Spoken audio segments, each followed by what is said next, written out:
Ladies and gentlemen, boys and girls, children of all ages, welcome back here to a very special Pure Finesse episode with my brother my UFC brother from another mother, making his long-awaited return. Yeah, a little Robin Black action, making his long-awaited return to Pure Finesse. It's the man himself, the host of the Mathias Show, Mr. Mathias Lovera. Mathias, man, judging on the name of the title, UFC 261, was it a barn burner or was it a barn burner?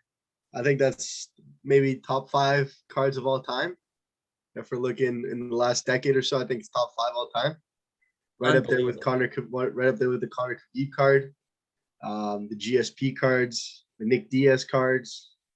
You know, a lot of good things to say about last time, especially first time fans are allowed back and Dana puts on the card of a lifetime. I was about to say, for to have your first fight card back with the full capacity crowd of Jacksonville, and to have the results that happened yesterday, Saturday night, was nothing short of unbelievable. But before we get into the fights, I want to get into this because I'm sure this is pressing for you at least. What's your take on Jake Paul and DC, or Jake Paul and Dana White getting at it? I think it's a business, and at the end of the day, sports will always be a business. Obviously, do I think if Jake Paul fights a legitimate boxer and a legitimate actual guy that stands up, will he win? No. Do I think if he gets in the cage with a trained martial artist like DC Cormier or the likes of Tyron Woodley, because Tyron Woodley was making a push for that fight, do I think he wins? No. I think right now, Dana has criticized boxing over the years and said it's a joke now, and obviously allowing a guy like Jake Paul and all these guys to just kind of fight and ruin the sport of boxing is kind of, I think, one of the reasons why Dana won't allow a crossover fight between Jake Paul and one of his big stars. Obviously, Ben Askren isn't on the pedestal of Daniel Cormier in terms of, success and the lineage that he's brought to the sport. So I think that Dana White's going to shy away from this one and just kind of take the hard pill to swallow and let Jake Paul run his mouth. Yeah, there's nothing better than hearing first fight of the pay-per-view, hearing F Jake Paul throughout the whole Jacksonville Stadium was nothing short of awesome. And you hear DC laughing in the background as he's commentating it. I bet he's loving it every second of it, hear him saying F Jake Paul. So I hope he gets in the UFC ring and finally gets his mouth shut by one of these guys and actually goes into the ring with a real boxer instead of a retired UFC fighter or another makeshift YouTuber. But let's get right into the fights because, man, there was no pay-per-view. Watch the pay-per-view on Saturday night. There was no card. There was no single fight on the card that went to the judges' scorecards because it was all settled in the octagon and not by pens and paper. So the first one that happened was a light heavyweight match between Anthony Lionheart-Smith and Jimmy Crute, with Anthony Smith coming out the victor. This was one of the two fights, man, that I could not watch the replay on. This one wasn't too bad to watch. I don't know if it's because I've seen some messed up things in my life and I've seen some nasty things, and this one wasn't too bad. I can respect nobody being able to watch the fight we're about to talk about next is replay. Yeah. I can respect that a lot, but this one wasn't too bad.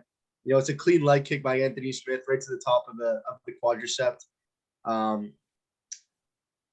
He went numb, and it happens in a fight. Obviously, I would have loved to see them go all 3 rounds because Anthony Smith's a fantastic fighter. You gotta love the heart by Jim Crute, though, to get back in the ring. Jim, he wanted to go, man. He wanted to go. Unfortunately, I think the doctors made the right decision. I think the ringside physician, kind of said, there's no point in you taking unnecessary damage. One fight isn't worth your whole career. And Jimmy Smith being extremely young, he's still got a long ways to go. So there's no point in him ruining a fight. And I think within the next 6 to 8 months, we could see a potential rematch at a UFC Fight Night or another pay-per-view. There's still a lot of great cards that Dana White has been setting up kind of on the table. I wouldn't be surprised if this rematch is one of them. Yeah, to see that happen in the first fight of the night, just see one kick and you can't even see this guy's leg. Like, there's no feeling at all in this guy's leg trying to walk. And every time he'd walk, his ankle would just roll underneath his leg, no pain. That's the thing, right? He didn't feel any pain because there was no functioning at all to his leg. He goes and sits down in the corner. I didn't hear one of his trainers say, "How's your leg?" Not one of his trainers were like, "Oh, how's your leg?" Like, nothing happened. Sam's can't even walk on his leg and wants to go back in for the second round. They did throw ice on it. Yeah, try to get back the feeling, eh? they did throw ice on it to see if they could re-get the nerves to go again, but unfortunately, 30 and then seconds. 5 minutes later to raise their hand, he's perfectly ready to go. So I mean, if they maybe if they gave him like a medical timeout or something and to get back into the fight and find that feeling back in his leg, who knows what the fight could have been. But Anthony Smith was the sixth ranked light heavyweight, sixth ranked in the light heavyweight division. Do you see maybe in a couple of fights if he wins a couple more to get another shot at the belt? Well, the thing is what happens with Jon Jones, right? Because they're kind of eyeing the Jon Jones and Ngannou fight for the super fight of all super fights. I think the UFC does a great job of making sure that all the fights are perfectly timed to make it easier for follow-up fights to kind of be rescheduled quicker and fighters have full training camps. I think we still have to wait. We're heading into May right now. So I think by August we'll have a clear picture of what exactly is in the future for Anthony Lionheart Smith, whether it's a rematch with Jon Jones, whether it's a rematch with Jimmy Crute, or whatever the case may be. Yeah, because I mean, like Anthony Smith is not accustomed to not having title fights because he said he fought Jon Jones for the heavyweight championship back in the day, so he's been there before, but he's not. I think he's got a couple more fights to go before he's got. I think he's got to fight Glover Teixeira one more time and just got to get a shot at the belt. I think he dismantles Glover Teixeira. If I'm being honest, I don't. Old man Teixeira's done. Old man Smith, right? What? How old is he? 33. 32. There you go. 32 is not that bad. Hey, you saw his post fight interview saying he feels really good, best he's fought in his career. So I mean, what he's saying, I think he's ready for an extra challenge. We'll see what happens. Yes, sir. Second fight on the card, which I could not watch the replay of this, and I think it lasted a whole 10 seconds, was this middleweight fight between Uriah Hall and Chris Weidman. Uriah Hall won via injury stoppage. If you have not seen this injury, look it up on YouTube because I think you need to just to see just what happened, man, because it was a shock. It's freakish that back-to-back fights, and it happens to Chris Weidman of all people, who had the same thing happen to him on the years ago against the other end of it. Yeah, it's part of the sport, right? And you never want to see it happen to anybody. Obviously, Chris Weidman's calendar year is done. He's looking at minimum year recovery. 36, right? Is this the end for Chris Weidman? I hate to say it. I think it might be a wrap for Chris Weidman's career. He's done everything. He's beat Anderson Silva back-to-back times to retain that championship belt. He's been through his run-of-the-mill fights. He's 36. His wife and kids are probably his top priority right now. I think this might be the one that does Weidman in. He says, "You know what? I'm walking away from the sport," especially with the recovery period, right? He has to wait. He's literally has a 1-year recovery period minimum, and then he's got another year before he has to go through a training camp. So he's got 2 years before he can even fight again. And then he's talking 38, 39 years old. 38, 39. What's really left for him? And what else does he have to prove? What else does he have to prove? He's beat Anderson Silva, who's arguably the greatest middleweight of all time. He's got the belt. What else does he have to do, right? Sometimes BJ Penn, right? BJ Penn still fights and he's up there in age, but it's all to the fighter. I think Chris Weidman's smart enough to know that there's no need to go back, especially if what happens if it happens again. Then you're talking about permanent damage, right? So I think at 36, 2 years from now, 38, it's not worth it. It's not worth it in my opinion. In all honesty, if I'm Chris Weidman, I take this time. I obviously recover, then I walk away from the sport. You'll forever will be remembered as the guy who slept Anderson Silva back times. Broke that winning streak, man. He broke broke Anderson Silva's longest winning streak in UFC exactly history. You've accomplished so much in the sport. There's no need to go back out there. So that's it. I think Chris Weidman should walk away. In terms for Uriah Hall, 2 big wins, man, back to back over Silva and Chris Weidman. Like I know it says that on paper, but those are 2 big wins. Interesting to see what Dana White does with Uriah Hall, because Uriah Hall is another guy that's up there in age. Does he go and fight Kelvin Gastelum? Make that a main event. See who and can like the title. He didn't get taxed for anything in the fight because he just took 1 leg kick. So he'll be fresh and ready to go whenever he's ready. Well, unfortunately, the USADA rules, or not USADA, yeah, the USADA and the Sporting Commission of Las Vegas have minimum 40 days in between fights. I doubt Dana White's going to make Uriah Hall fight on 40 days notice, especially when he just saw another man snap his leg in front of him. I think Uriah Hall needs some time off. But yeah, interesting to see what the next 6 months hold for the UFC landscape. Yes, sir. There were 3 title fights on this card, and the first one that happened was in the flyweight division, and the defending champion Valentina Shevchenko successfully defended that flyweight championship against Jessica Andrade via TKO with a very, very decisive victory. Really, Andrade really did not stand any chance, got put in the crucifix, and gave a couple of these nice little elbows and ended it really quickly. Is there anybody that's touching Shevchenko in this division? No, she's beaten everybody. When you come in as a let me look at my bet slip from last night because I want to see how. I was going to get this at the end of the show, but no, now that you brought it up, man, my friend Mathias here, the UFC guru, almost hit on all 5 until the last fight of the night, which we'll get into in a second because I'm sure you're going to have a lot to say about that fight. So Shevchenko closed at a minus 400 odds on Betway, and for all you gambling guys, that's the return of pennies. That's how much of a heavy favorite she was. Like I said before, interesting to see what happens, right? Does she go up? Does she go down? Do they bring somebody up to fight her? We see a rematch with her and Andrade? Dana White's got a lot of thinking to do in the women's division. Do we see the return of Holly Holm, the preacher's daughter?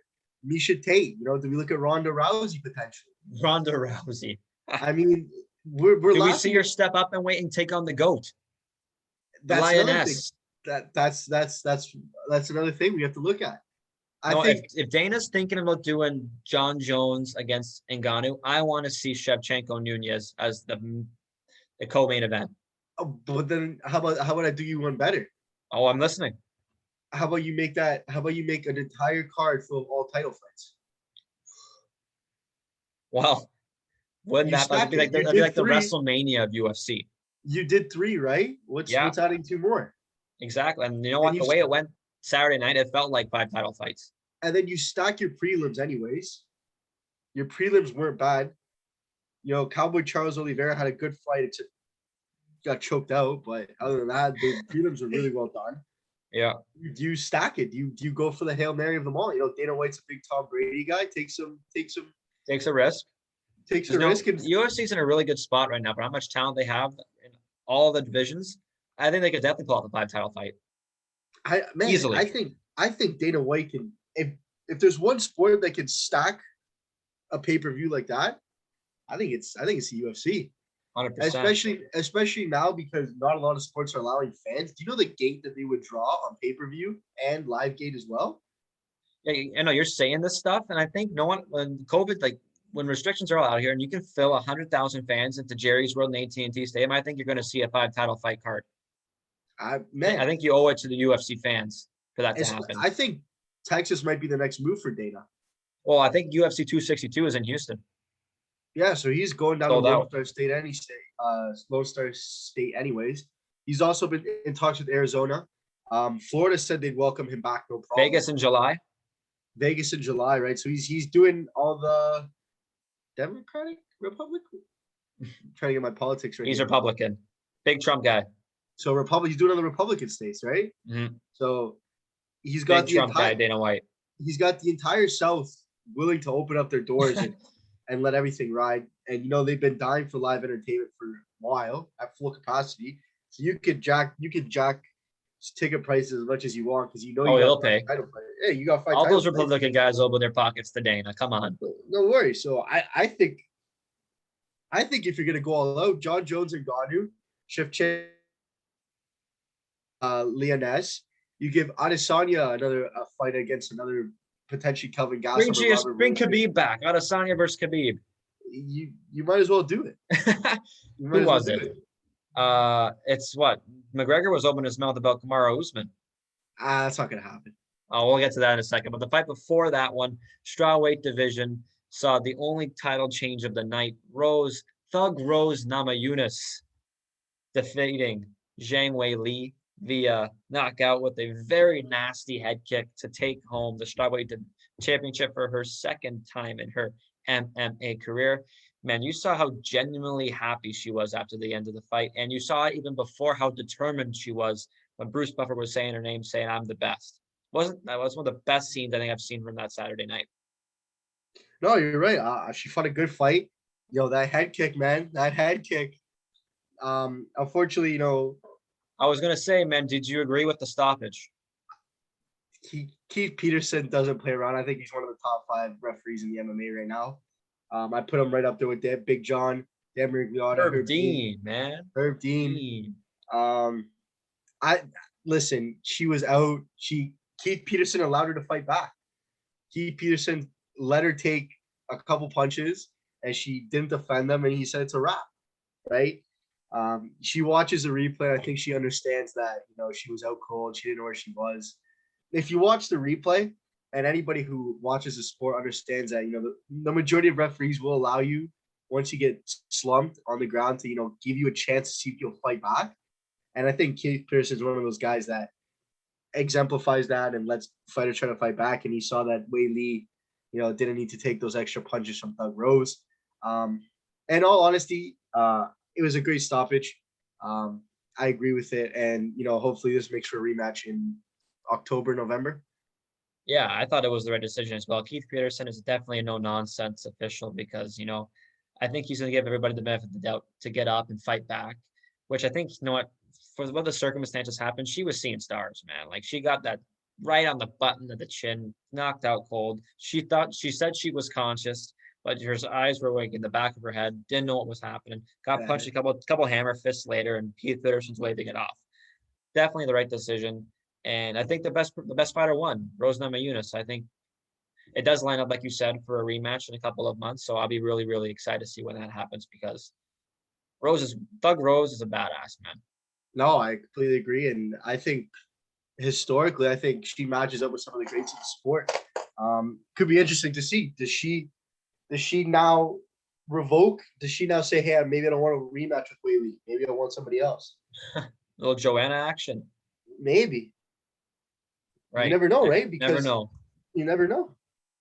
But the main event of the evening, the one who stole the show, Kamaru Usman, 19-1, defeated Jorge Masvidal via KO, which I will have to say is probably the nastiest knockout I've ever seen live.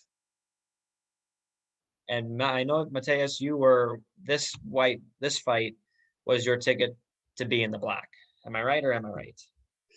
Unfortunately, sometimes the gambling world, gives you a couple freebies, gives you 4 fights in a row, and says you're not taking the 5th. And this was one of them.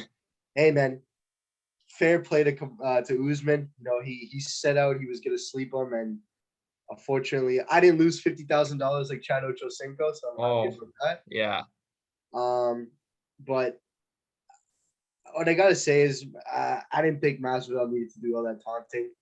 And it showed. I thought if he just went in there and fought, the way that Usman or the way that Masvidal usually fights, and took it not more seriously, but avoided all the taunting, I think he would have got the job done. Unfortunately, like I said before, sometimes the sport is what it is, and you get a little too over anxious and a little overzealous, and you get hit with the right hook across the face, and you're in the canvas. Man, it was one like that was definitely up there with the nastiest knockout I've ever seen.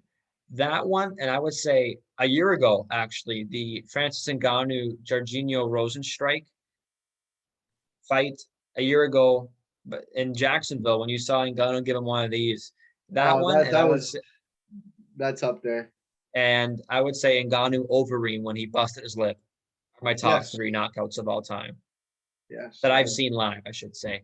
But you saw what Gamebred's post-fight interview was. He was expecting a grappling game. He was expecting Usman to take it to the ground, take him against the cage like you saw last July. But, man, Usman just socked him. So, really, they were talking about, is he not the best pound-for-pound fighter in the UFC right now? Active? Yes, I know Jon Jones' name is going to be mentioned, but yes, active. Well, I'd say Jon Jones, man, because Jon Jones is still He active. needs to fight, man. But Jon Jones is saying, Dana, send me the contract. And He's Dana saying, will. Dana, send me the dollars. Well, if you're gonna give him, if you want a super fight of all super fights, you have to pay your fighters. It's the same thing. It's the same issues that happened with the Diaz brothers and Dana White, right? Nick Diaz had all of Nick Diaz's fights are sellouts because of how much of the fighter he is. And He's in the biggest. If Gamebred's right up there with the biggest draws, him and McGregor. But Nate Diaz, he's not getting title fights right now. But I would say he's fighting UFC 262 in a month. I think he's the biggest draw of that card. Well, I mean, Leon Edwards, for you and I who watch a sport, we know how good he is, right? But for guys that turn it on to see like names, which is fine. Like I hate when people bash on people who like just watch the sport for big names. Like that's fine. Like there's nothing wrong with that. That's how you get into the sport. That's how you get involved and like it and follow. Dude, I fucking grew up watching Chuck Liddell and Tito Ortiz. Of course, man. That's the best. Like, top 3 rivalry in all the UFC. Exactly, man. Like there's nothing wrong with that. So I think if you're gonna promote the biggest fight of all time, you have to pay them the biggest money of all time. Of course. Right? So you mentioned Leon Edwards' name, right? If he goes out there and decisively beats Nate Diaz, is he the next guy in line for Kamaru Usman? Well, in Dana's world, the biggest draw right now is Colby Covington, Usman 2. Hypothetically, in a hypothetical world, if Leon Edwards wins and Colby Covington wins, that would mean that there would have to be a Colby Covington Usman 3. So you would have to go through the trilogy first before you even get to Leon Edwards making a title belt. Now, if Leon Edwards wins and Colby Covington loses, then you're looking at Leon Edwards. You're looking at either A, Leon Edwards, Kamaru Usman, B, Leon Edwards, Conor McGregor, following the result of Conor McGregor Poirier, or C, is that fight for the belt? McGregor Poirier. Pardon? Is McGregor Poirier 3 for the belt? I believe so. Perfect. I believe because it's vacated right now. It is. You see how many studs were on the side of Kamaru Usman? You had the heavyweight champ, Francis Ngannou, and you got the highlight Justin Gaethje, who I think should be that champion in that division. Well, Justin Gaethje has had his fair run at the shot, and he does the same shit every year, where he wins a fight, and he's like, oh, I want a bigger fight, and he ducks every fight that gets thrown at him. So that's his problem. I'm a big fan of him. I know. You saw he like again a year ago. You saw he was the first main event of UFC's comeback, and he gave it to Tony Ferguson, and he's on the card I think next week or next month. So I think we need to see Tony Ferguson Khabib, man. If Khabib comes back though, well, that's the thing, right? There's so much happening right now in the landscape. Like those two are probably the best grapplers in that division for sure. And I think that'd be a great match on the mat. Well, the thing is I think Tony Ferguson's best chance at beating Khabib, obviously standing up, but I think Khabib could maybe throw with Tony for a little bit. Yeah, well, you know how big of a chin he had, taking all those shots from Gaethje last year. So I'm sure he wouldn't go down without a fight, and that's a damn fact. That's for sure. I think right now we're at a crossroads because we're in perfect timing with everything, right? We have Poirier McGregor 3. We have Nate Diaz making a return. We have Nick Diaz, his brother. Yeah, you saw him in the crowd yesterday or Saturday night. So you have 3 headliners set to go. You have Jon Jones pushing for an Ngannou fight, which is going to draw out. Kamaru Usman is drawing out crowds now because he's beaten Masvidal decisively twice. In his home barn. There you go. Jacksonville. You have Kelvin Gastelum won again against, or you have Kevin Gastelum, you have Robert Whittaker in that mix. Uriah Hall's in that mix too. Khabib is also potentially looking at another one if him and Conor want to go again. I was going to say, if the money's right, I think Khabib's coming back. I think it's weird to say, I think Khabib's the only fighter that doesn't care about the money. Or he's invested in his brother's UFC career right now. Well, he's training that whole team, right? And I think it's up to Cormier too, right? I think Cormier has a big influence on Khabib because they train together. That's how Khabib learned all of his wrestling. So I think DC is going to have a role in whether or not Khabib comes back. Yeah, I mean, his brother right now is running through the ranks of the UFC, and I don't think there really is much that Khabib has to prove anymore, right? He's beat the best in that division. He's beat Connor. He's beat Poirier. He's beat Gaethje. Handedly beat Gaethje. So I mean, He beat maybe Mike Chandler. Like if Mike Chandler's lined up to take to fight for the lightweight belt on May 15th, the next pay-per-view. He's only fought what? He fought once in UFC, and that was a couple of months ago when he took out Dan Hooker. So if he gets the belt, I mean, it's either the winner of McGregor Poirier or it's Khabib. Well, I think Mike Chandler is just another Ben Askren I know what I totally agree with you, man. because when you look at the career 100%. path of both of them, they both didn't fight in late. They didn't fight in the UFC until they got into later stages of the career. Ben Askren got that win against Robbie Lawler and then proceeded to get smacked by Jorge Masvidal months later. Yep. And then his third fight was against Jake Paul, which he lost. Mike Chandler beats what's Dan his Hooker. face? It was Dan Hooker, right? So Mike Chandler's already asking for a title fight after one win. And he's got one. Oh, you also have to look at the fact that Tony Ferguson's going to want to come back, right? So He's on that card May 15th. There's a lot of interesting things that can happen. That's the issue, right? We're all at a crossroads right now. It's not the silver lining is it's a great time to be a part of the UFC fan base right now. No, it is 100%. Because you know what, there's so many good storylines and so many good opponents for so many other people. The UFC can't lose. They're Well, just on this that's why I great think pedestal right now that you're kind of waiting to see who's going to get the title fight because there's so many options. There's not just one person that like, hey, it's a given fact that this guy's going to get the title fight.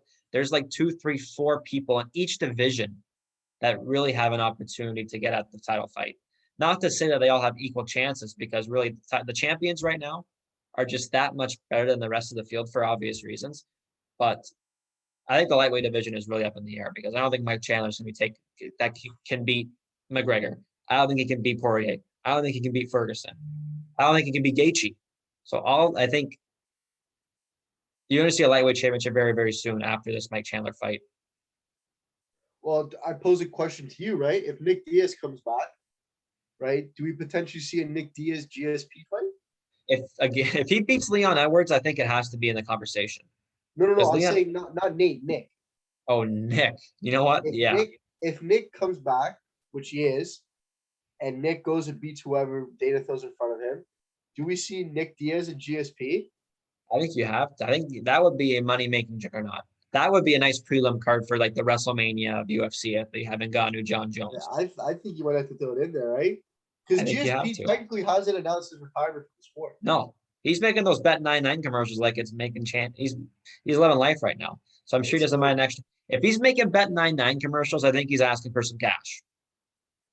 Listen, I'd love to see Nick Diaz and GSP go out. Bring Josh Koscheck back. Let's get another round with him and GSP. Josh Koscheck, that's a name for you. Yes, sir. Well, Mathias, my friend, it is always a good time talking UFC with you, my friend, because not much people can talk UFC like you and I, that you can for sure. So it's nice having your insight and analysis for you. And I can't wait to catch up more UFC 262 with you on May 15th. So I'm sure you'll be back talking with me after 100%. That pay-per-view. Quick shout out to my guy, Johnny Manziel, baby. Good to have you back at A&M last night. Good to see Johnny back. And, Jay, man, always a pleasure coming on the show. UFC 262 next month, man. I'm excited. See what else gets put together on that card. And I'm sure the landscape for the next couple of months will be unreal. Yes, sir. I can't wait. I'm sure you can't wait. So we'll see you next May, my friend. Take it easy. Take it easy, Jay.